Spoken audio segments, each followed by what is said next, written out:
Hello and welcome to another Mets recap right here on the channel. I am, of course, Tullamore. And tonight we're going to talk about the New York Mets victory over the Atlanta Braves in Game 4 of this series. A series in which the Mets looked absolutely lifeless for the most part. They dropped a game. They led 8-2 on Friday by a score of 11-10.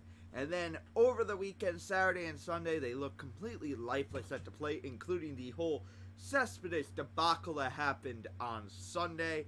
But tonight, under the guidance of Jacob deGrom, they were able to get a victory.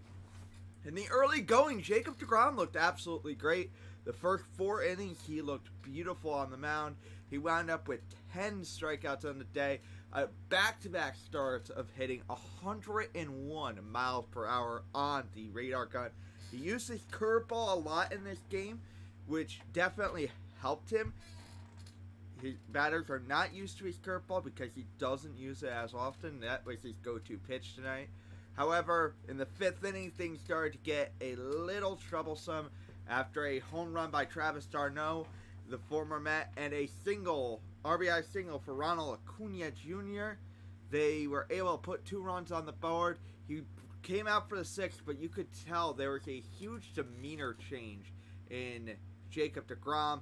As he pitched, he felt he gave up. The balls that were hit went a lot further. I think thought he gave up a couple home runs in the process, but did not.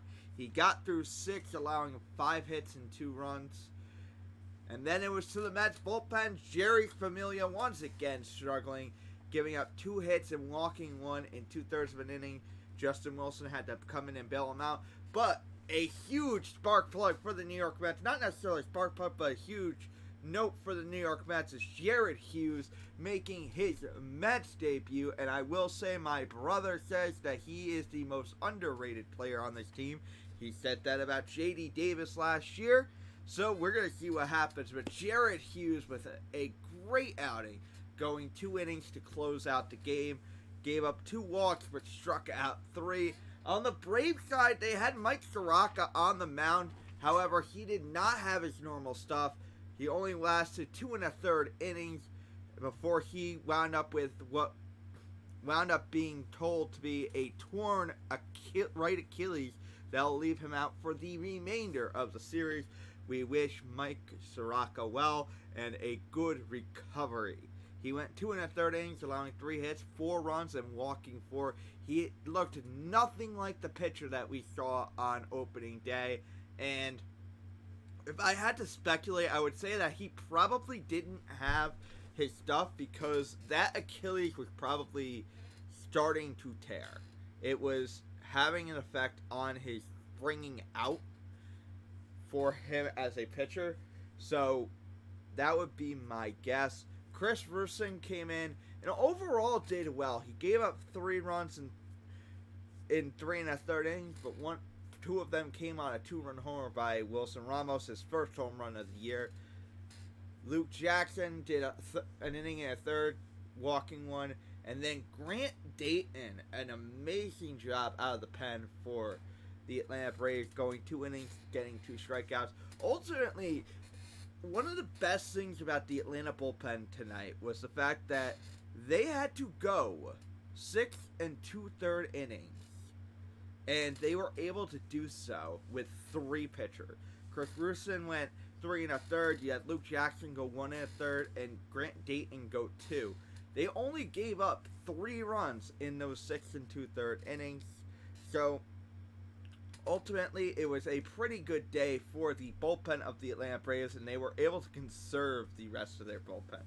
Robinson Cano with a couple of RBI hits. He had 3 RBIs. So did Wilson Ramos tonight, for that matter. However, Robinson Cano left the game with left groin tightness, and Amed Rosario left with left quad tightness. 2 injuries for the Mets, and they also had Jeff McNeil, who was a late scratch to the lineup due to lower back tightness. At one point, the Mets led 7-0 in this game that ended at 7-2, And I think a lot of Met fans had flashbacks to Friday's game where the Mets led 8-2 at one point and lost 11-10. Another big note for the New York Mets was the fact that Pete Alonso, who has been struggling in this early season, trying to find his swing, trying to make corrections to his swing, trying not to keep chasing pitches throughout his at-bats, walked 3 different times tonight. The Mets advanced to 4-7 on the year, breaking a 5-game losing streak, and the Braves dropped to 7-4. Tomorrow's game will be the Mets against the Nationals. It will start at 7:05 p.m. at Nationals Park. The Mets will send Steven Matz to the mound. This season's Matz is 0-1 with a 3.1 ERA, and last time out he went 5 1/3 innings, allowing 8 hits, 3 runs, and he struck out 3, which is a vast difference between the 7 he struck out in his first appearance, and last time he wound up receiving the loss against the Boston Red Sox. The Nationals have yet to announce a starter for tomorrow. The win goes to Jacob deGrom for today. He is now 1-0 on the season. His first decision on the season despite 2 beautiful appearances so far. Mike Soroka gets his first and unfortunately last loss of the season. He drops to 0-1. No save for today.